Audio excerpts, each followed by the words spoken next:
एक 6 kg का block है और उसे एक इंक्लाइन प्लेन के ऊपर रखा गया है। इंक्लिनेशन 60 डिग्री है।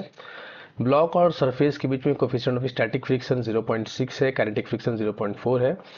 फोर्स एफ अप्लाइड किया जा रहा है ऊपर की तरफ। पूछा जा रहा है कि इस ब्लॉक को पहले सवाल क्वेश्चन में पूछा गया है कि इस ब्लॉक को स्टेशनरी रखने के लिए एफ का वैल्यू क्या होगा। दूसरे पूछा गया है कि नीचे डाउनवर्ड कांस्टेंट वेलोसिटी से मूव करने के लिए एफ का वैल्यू क्या होगा। और तीसरी प्रॉब्लम में पूछा गया कि ऊपर की तरफ कांस्टेंट एक्सेलरेशन से मूव करने के लिए एफ का वैल्यू क्या होगा।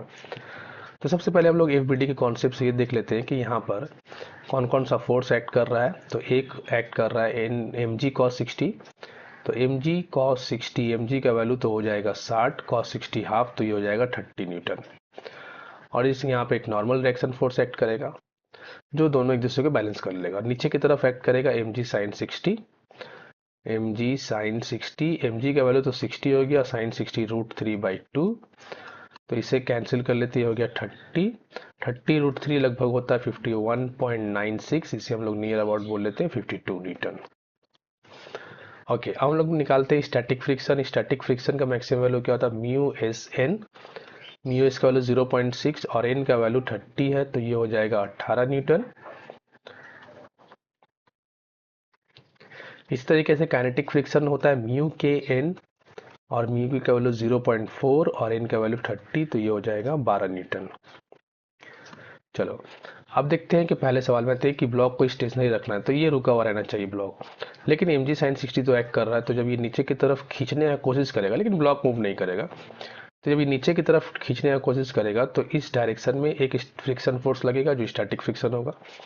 तो मतलब स्टैटिक फ्रिक्शन एफ एस और ये एफ, ये दोनों मिल करके एम जी साइन 60 को बैलेंस करेगा। तो पहले केस में हम लोग बात कर लेते हैं कि F plus static friction m g sine 60 degree के बराबर होगा अगर ब्लॉक मूव नहीं कर रहा है। तो एफ प्लस एफ एस का वैल्यू तो 18 है, एम जी साइन 60 का वैल्यू हम लोगों ने निकाल रखा है 52। तो एफ का वैल्यू कितना हो जाएगा, 52 माइनस 18, ये कितना हो जाएगा 34 न्यूटन। ठीक है, दूसरे सवाल में आते हैं बी में। Move the block downward with constant velocity. Block नीचे की तरफ मूव करेगा, तो अगर ये मूव करेगा नीचे की तरफ तो ये जो स्टैटिक फ्रिक्शन था ये चेंज हो जाएगा अब काइनेटिक फ्रिक्शन में। ठीक है, तो इसको नाम रख लेते हैं एफ के। तो नीचे की तरफ मूव कर रहा है कांस्टेंट वेलोसिटी, उस केस में भी एफ प्लस एफ के दोनों मिल करके बैलेंस करके रखेगा एम जी साइन 60 को, लेकिन मोशन होगा कांस्टेंट वेलोसिटी के साथ। नेट फोर्स 0 है। एफ और एफ के का वैल्यू है 12, एम जी साइन 60 52 है, तो ये हो गया एफ इक्वल्स टू 40 न्यूटन।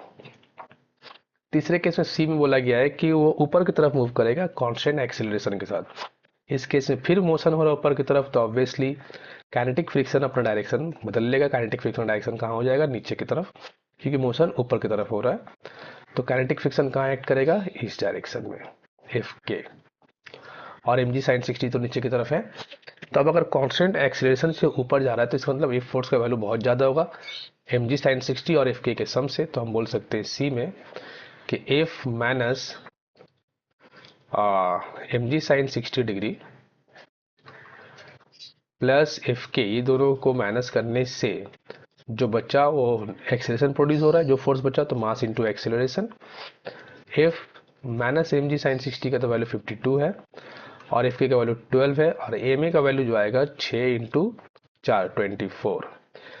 तो एफ इज इक्वल्स टू हो जाएगा 24 प्लस ये दोनों ऐड होकर के बन जाएगा 4 और 64, तो ये हो जाएगा 88 न्यूटन।